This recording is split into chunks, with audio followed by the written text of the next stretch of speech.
Now, let's head on to other markets now. We see Bitcoin having a big jump this morning, quite unexpected. From yesterday into this morning, we see the sentiment now back to greed with a big jump there. We're actually in fear after staying in neutral for most part of the week. But now we're in greed, 59 points. Quite interesting. Let's look at the top cryptocurrencies we track. Now we see Bitcoin there having a big jump, 8.04% up.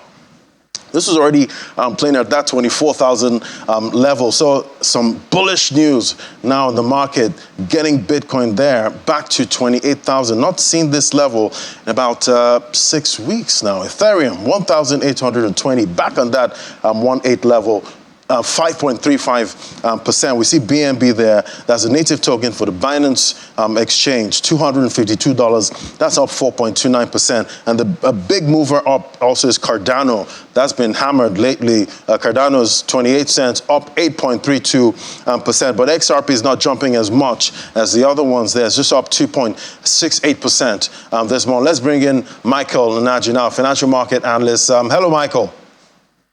Laddie, thanks for having me on. Great to have you, Michael. So I don't know if you expected this big jump. The market was already, tending into fear, and from nowhere, we see Bitcoin's up 8%. What's going on?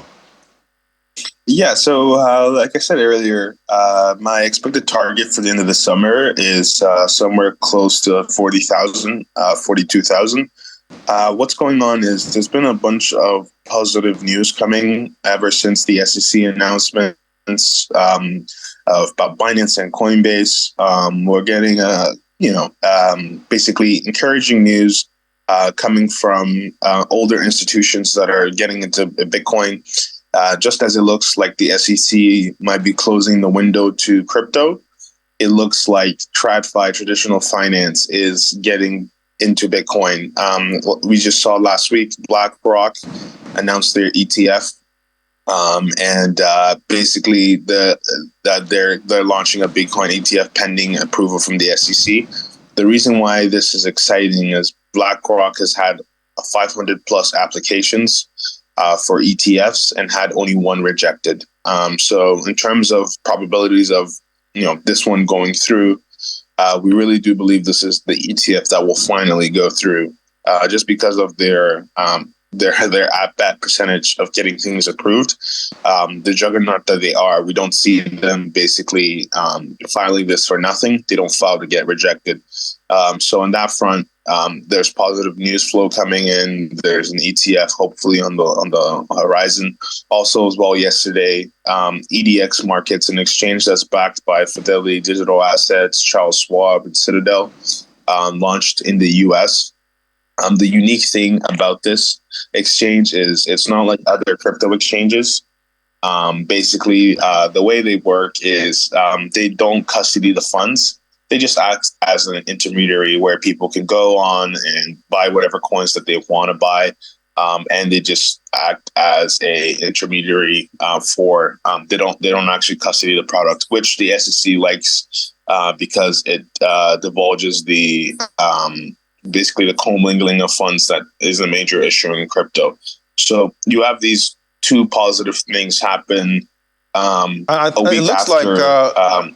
I'm talking about, the ETF, at this point. I know some investors are excited, about this, but some say it's actually bad for Bitcoin, as having an ETF for Bitcoin, because it could keep, Bitcoin suppressed for a long time. What do you think? See, the thing about Bitcoin is it can't be suppressed in terms of traditional markets, because a lot of people for the longest time have been saying that silver and gold are traditionally suppressed because central banks and such monitor the growth rate of such assets in order to monitor inflation, and they try to basically suppress it. The difference between Bitcoin is Bitcoin's a fixed asset. So it's not like a gold or a silver where you can, inorganically suppress the price with leverage. Bitcoin is a 21 million only unit supply. So it's very obvious how many Bitcoins are floating. We have on-chain analytics that tells you when the Bitcoin was moved.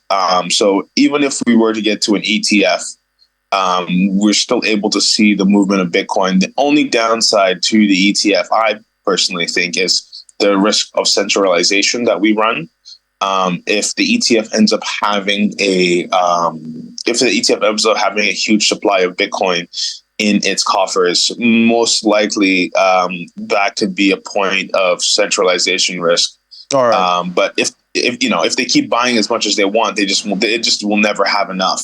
By its finite nature, the centralization issue isn't that big of a deal, because if the Bitcoin ETF needs more Bitcoin, the price will just only shoot up and it will just be more unreachable. All right, we'll keep watching and see if this ETF actually gets approved. Thank you so much, Michael and Aj. Always great having your perspective. Thank you. Thank you, Laddie. All right, let's see what's happening with the top gainers now. We'll see Conflux there, one of those China coins that's up 22.09%, top in the counter there at 21 cents. They get hammered to about 18 cents, so we're seeing a recovery with that. And Pepe, the meme coin there, also getting a recovery up 17.46%. Let's see what's on the losers counter there. We'll see some mostly stable coins showing that traders are trying to get back into most of these risky altcoins, at this point, and moving away from stability of stable coins at this time. So that's how the market is looking. It's back to greed right now for the crypto market. So